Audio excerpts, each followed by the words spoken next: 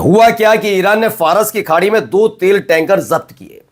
15 विदेशी चालक इस पर सवार थे जिन्हें हिरासत में लिया। IRGC ने फारस की खाड़ी में 2 तेल टैंकर्स को कब्जे में लिया, युद्धपोत के बिल्कुल करीब में, और इस पर नजर ईरान अमेरिका रख रहा था। अमेरिका के जो सैनिक है वो नजर रख रहे थे कि आखिरकार ये क्या है, कौन इस पर ईरान ने किस शिप पर कब्जा किया। दावा है कि जिन पर लगभग 1 मिलियन लीटर कथित तस्करी ईंधन का होने का आरोप लगाया गया। ये जहाज कथित तौर पर अवैध तरीके से ईंधन ले जा रहे थे और उनके करीब 15 विदेशी क्रू मेंबर्स में को न्यायिक अधिकारियों के पास भेज दिया गया। फिलहाल ये बड़ी कार्रवाई की गई है जिससे अमेरिका भी टेंशन में। और जरा सोचिए क्या कह रहे हैं, ये ट्रंप का बयान सुनिएगा जरा, बड़ा रोचक बयान है। Quarters prepared for you.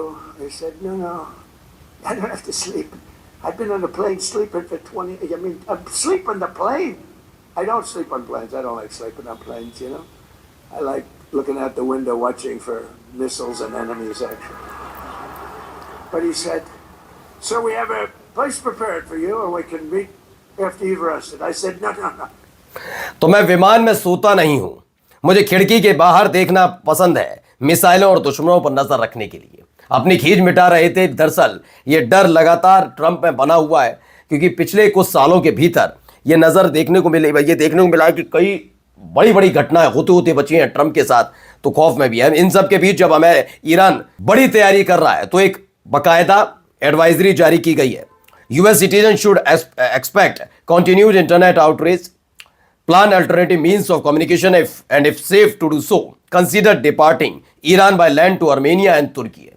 दरअसल अमेरिका लगातार अपने देश के नागरिक जो इस समय ईरान में है उनसे जल्द से जल्द ईरान छोड़ने के लिए कह रहा है। वो जानता है कि बाहर निकलना बहुत मुश्किल है, पहले ही मोसाद के एजेंट गिरफ्तार हो चुके हैं, अमेरिका के नागरिकों के खिलाफ भी बड़ी और तगड़ी कार्रवाई हो सकती है। इसलिए वो कह रहे हैं कि अगर प्लेन से नहीं निकल पा रहे तो सड़क के रास्ते आर्मेनिया और तुर्की तक पहुंचिए, वहां से अमेरिकन अधिकारी आपको रिसीव करेंगे और आपको आपके देश के यानी अमेरिका वापस ले जाएंगे। लेकिन ईरान में रहना खतरे से खाली नहीं है, यह कहा जा रहा है। और देखिए अमेरिका के अधिकारी खुद भी इस बात की पुष्टि कर रहे हैं कि अमेरिका गिड़गिड़ाता रहे, ईरान के सामने उसकी दाल गलने वाली नहीं है। क्या हुआ जरा सुनिए। Well, essentially no chance. I mean, I think these meetings are a waste of oxygen. There's simply no room for agreement between Iran and the United States on this. This is a point that was entirely predictable, and I think it's both sides checking a box. I don't know what Trump is going to do, but I don't think anything's going to come out of these negotiations. Whether the hell. दरअसल ये पूर्व NSA हैं, जैसे हमारे यहाँ अजीत डोभाल है वैसे ही America में NSA रहे हैं। नाम है जॉन बोल्टन। इन्होंने कहा अमेरिका ईरान वार्ता समय की बर्बादी है, दोनों देशों के बीच किसी समझौते की कोई गुंजाइश नहीं।